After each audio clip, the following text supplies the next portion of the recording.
je op zoek naar een mooie fotocadeau? Bij Picture Moment zetten we je mooiste foto op een mok, kussen, glas, canvas of op een andere luxe wanddecoratie. Textiel bedrukken, borduren met naam en logo, binnen 1 uur klaar. Officiële pasfoto's, foto's en posters printen vanuit je mobiel, USB, zijn direct klaar. Kom langs op het winkelcentrum Zuidplein of kijk op picturemoments.nl.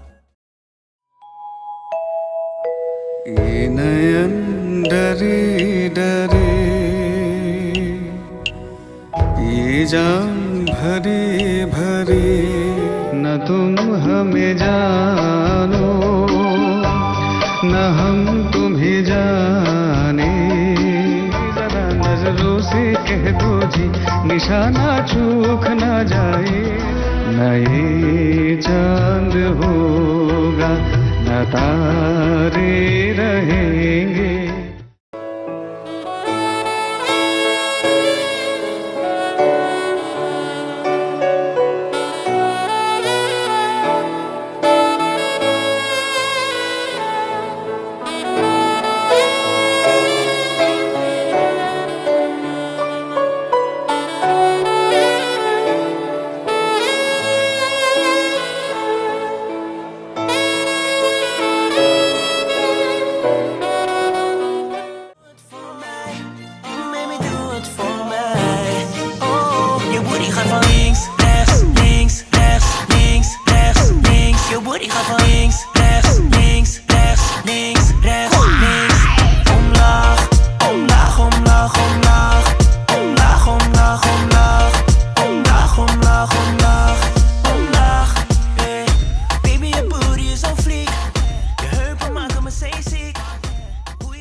Lieve luistervrienden, dit is HiD Radio.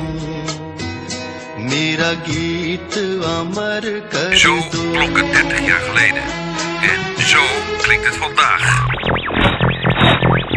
HiD Radio. नई रीत चला कर तुम ये रीत अमर कर दूं. Een nieuw station met een nieuw geluid. De beste Bollywood, Hindi pop en Surinaamse muziek. U hoort ze allemaal bij ons. HiD Radio. Oneindig goede muziek.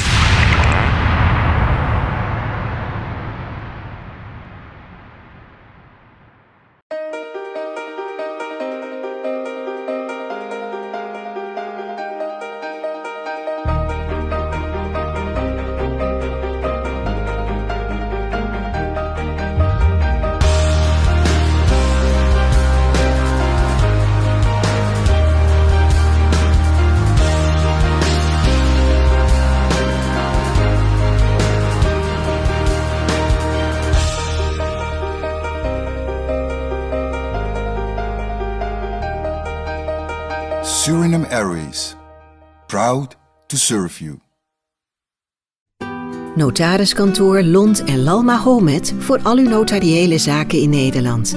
Denk aan de aan- en verkoop van uw huis, hypotheekakte, oprichten van BV's, stichtingen en verenigingen en al uw familierechtszaken, zoals testamenten, huwelijkse voorwaarden en boedels. Wij bieden echter meer. U hoeft niet naar Suriname om uw notariële zaken daar te regelen. Wij zorgen voor de begeleiding omdat wij kennis van zaken en contacten hebben met notarissen in Suriname. Daardoor bespaart u hoge kosten. Wij houden de contacten laagdrempelig en de communicatie helder. De klant is bij ons koning en kwaliteit is een topprioriteit. Neem contact met ons op of kijk op onze website.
For centuries, people have been traveling abroad to improve their destiny. This is often accompanied by challenges and adventures. People are always searching for new horizons. The story of the Indian diaspora is a fascinating story. There are now nearly 30 million Indians living outside of India. Some left India nearly 150 years ago and went to Mauritius, South Africa, Fiji, Guyana, Trinidad, and Suriname.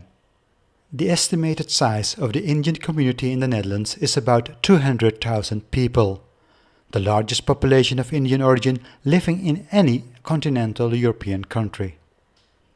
Nearly 30,000 non-residential Indians came to the Netherlands either directly from India or via other countries after the independence in 1947. About 170,000 Hindustani of Indian origin came to the Netherlands from Suriname before or after the independence of Suriname in 1975. Their forefathers had gone to Suriname about 140 years ago, in the period between 1873 and 1916. In the Indian diaspora, we will get to know some of the success stories of the ambitious Indians who came from India and who have found their way in Dutch society. What is their drive? How come they became this successful? And what are they giving back to society? The Indian diaspora give you an insight in the stories of these Indians in the Netherlands. Whether you like it or not, India is going to touch your life either as a consumer or as a worker or as a producer. This is no longer a matter of choice. Whatever you do, try to make a difference. Don't stand in the row, but try to lead. Always think big. Don't think small. Think like a king. Kingdom shall follow. I was hungry, I really wanted to, I really didn't want to have a job, I wanted to make it and I wanted to make it quick. You can see the drive and the inspiration and the hunger in an Indian's eyes. It seems that we're just born with it and it's sort of ingrained in us as people. And I'm extremely excited about, the opportunities that all of us Indians have in the Netherlands.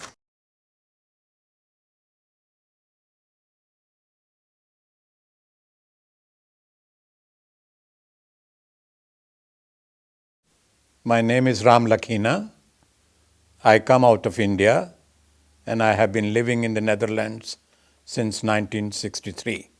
I was studying in Delhi University, in Delhi School of Economics, for my master's degree, when I got a scholarship to go and study in the United States. It was the purpose of the United States to pick up promising young student leaders from different parts of the world and give them an exposure to the United States. So I went to University of Minnesota, where I completed my master's degree in economics. I had barely completed my degree just by a week when I got an invitation from the Netherlands to come and work for an international organization based in this country.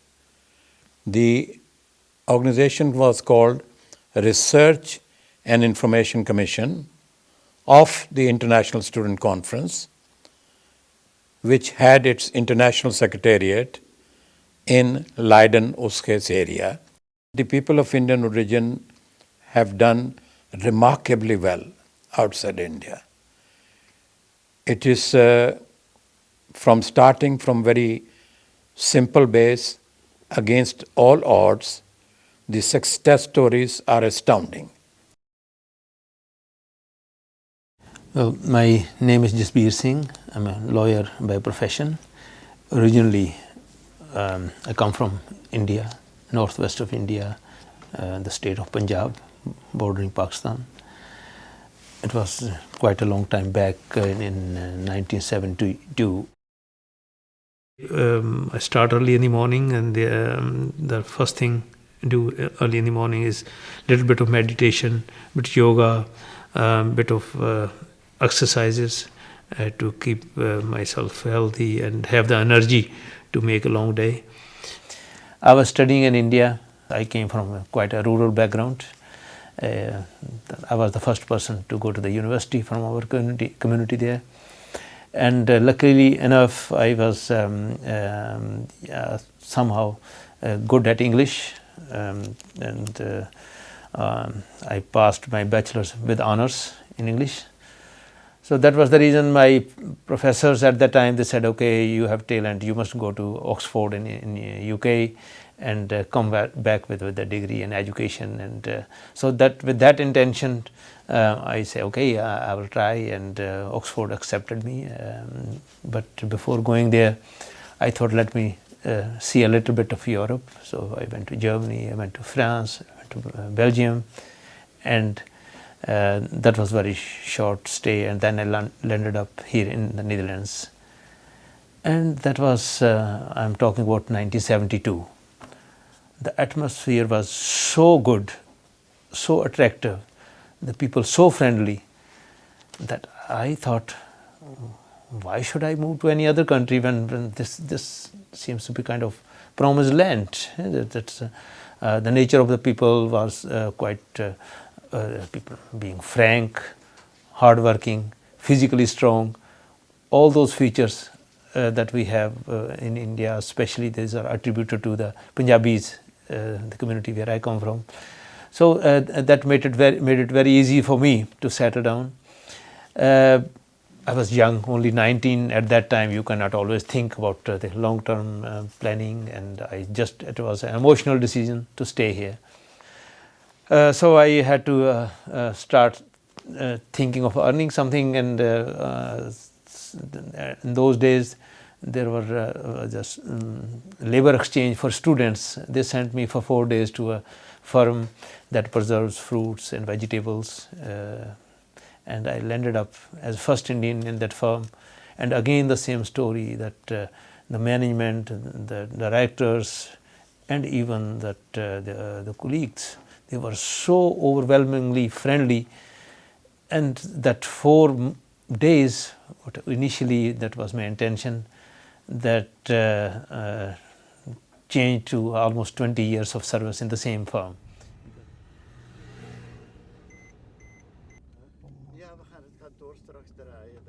Why I came to Holland out of India,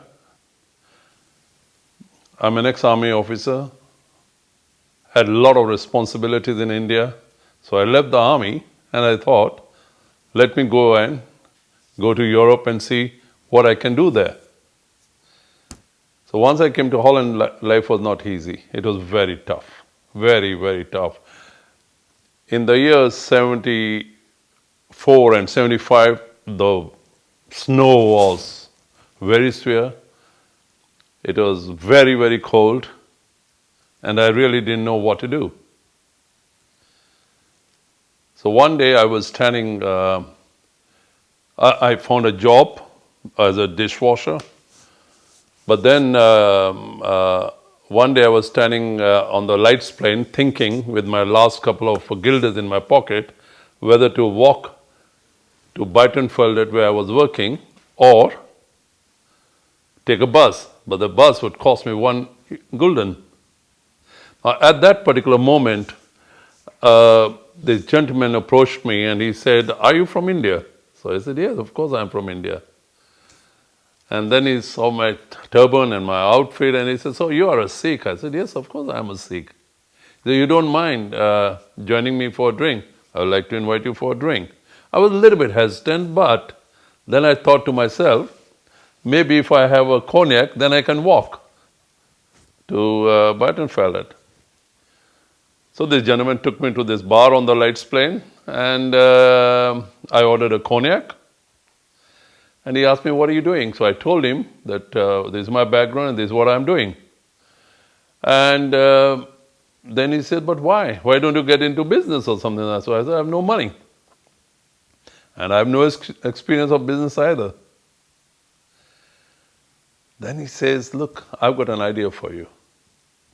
Why don't you start importing textiles, ready-made garments from India? And of course my answer was, I have no experience, nothing like that. He says, why don't you go to V&D, C&A and Foxy Fashion, all these shops, go and have a look what they're buying out of India. See what they are selling out of India. So that is how my whole life changed.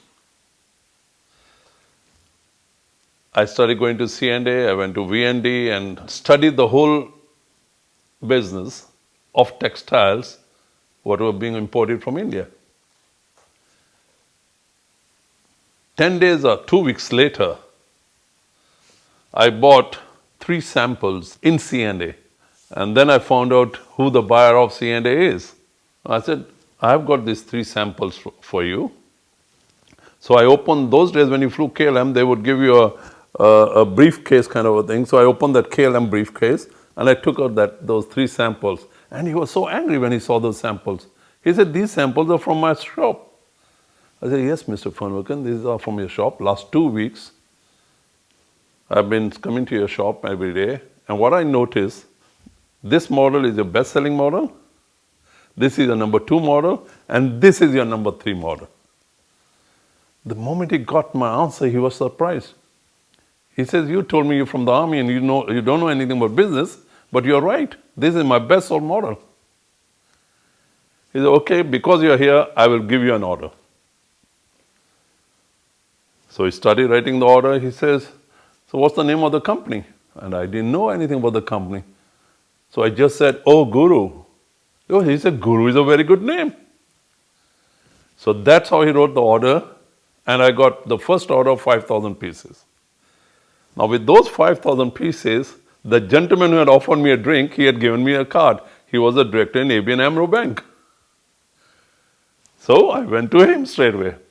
First thing he did, in the evening, it was already 6 o'clock, 6:30. He opened a bottle of champagne. He said, well done, Harry. Now what you have to do, you have to find a right supplier from India and make sure that you deliver in time. The C&A gave you an order to deliver in 6 weeks. You must make sure it is here 4 weeks. He financed my trip to India. I went to India. And that's how I found my first supplier. In 1968, circumstances developed due to the Cold War, which was going on at that time. The organization got restructured, and I left the International Student Conference. A question arose in my mind at that time, what did I want to do? I had a very serious interest in Indian politics. So one option was to go back to India and pursue a career in politics. By that time, I was already married, and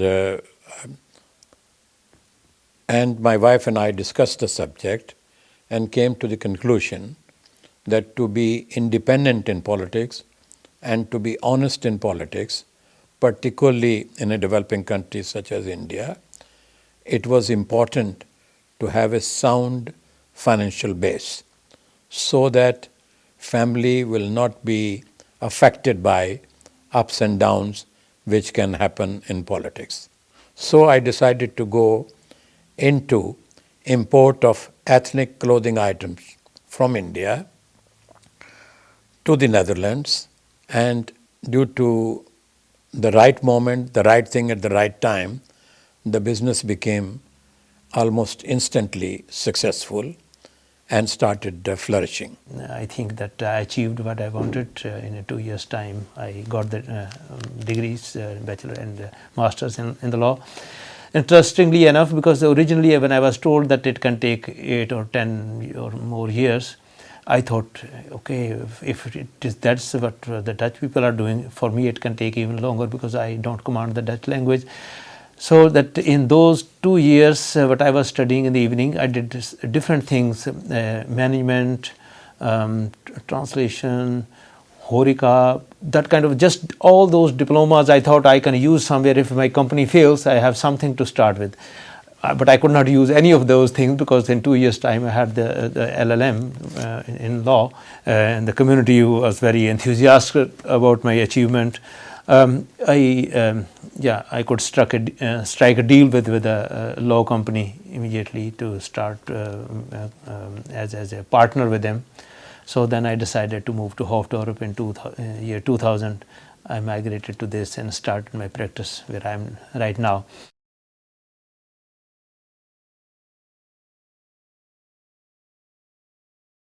So a day came when we started importing from 17 different countries. India, Sri Lanka, Bangladesh, and Turkey, Portugal, Hong Kong, Thailand. And then I moved, in between I moved my office to World Fashion Center, Berghaus. We had our own showroom in the World Fashion Center by the name of Kikidine. And then I got a lot of orders from C&A. I took C&A people to India, Foxy Fashion, V&D, then Macro, and then what, and it continued. And it went on and on and on. And ultimately, in the year 98, I had enough of it.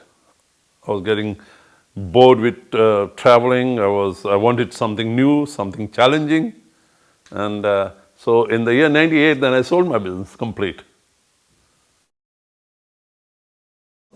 Every day has 24 hours. And even if you spend 12 hours on your job and a couple of hours at home, you have enough time left for some community work. So I try to do my best to do something for the community. So there we keep ourselves busy with lots of seminars, conferences, research papers concerning all kind of issues relating to India. In addition to that, there is another challenging job. There's another organization called Foundation for Indian Diaspora in Europe. The main aim of that organization is to unite the various sections of Indian society, empower the society as a whole, and try to reach higher goals, higher destinations. So this is your own dedication to the cause. But I am also lucky. I would like to mention that some of the senior colleagues who motivated me and inspired me are people like my dear friend Mr. Ramdjan Abdoelrahman, Mr. Badri Madan, Mr. Dr. Vasad Muharrar. These are the people who guided me when I was young. They were, of course, they are senior to me, and this is what I feel proud of, that we had people who are kind of pioneers of our society here, and they are still around to advise us, to guide us. The success stories are numerous at different levels, whether it is at the level of Nobel Prize winners, or political leaders, or business leaders in all walks of life. And the idea arose that we need a platform, a global platform, to organize all these people to serve a number of objectives, including to help the people of Indian origin in some political situations.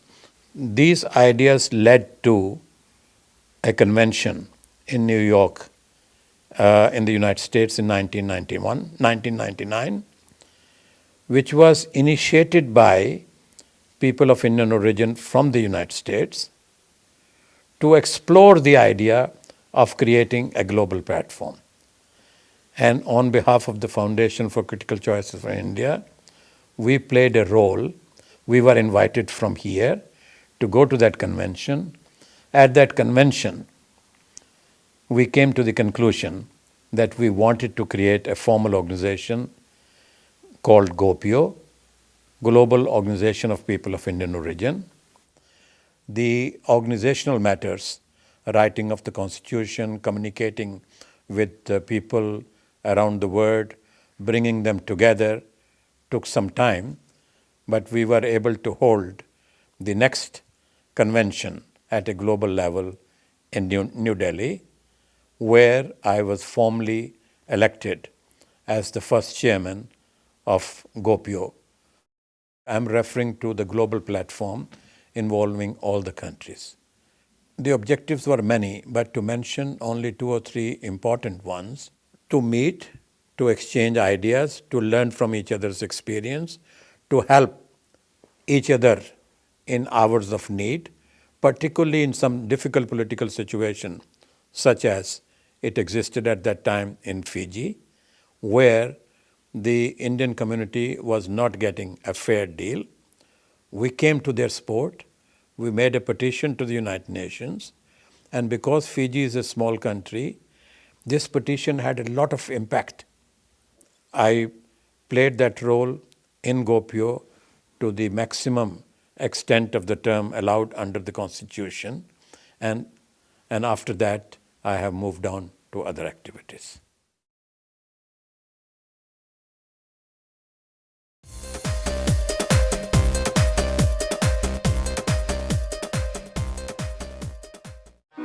AGN Ayurveda Nederland.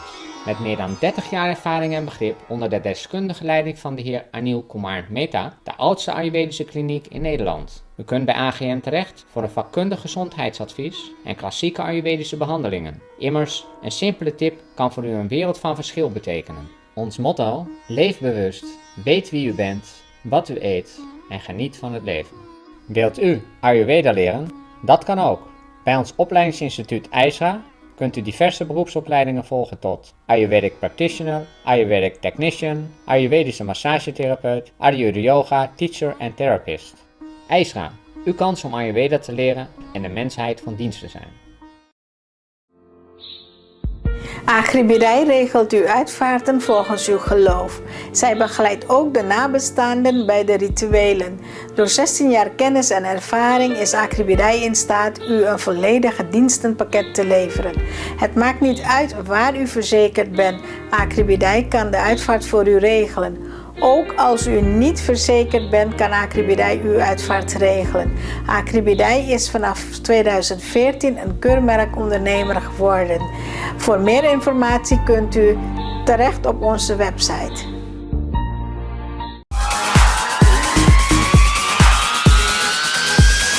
Get on the dance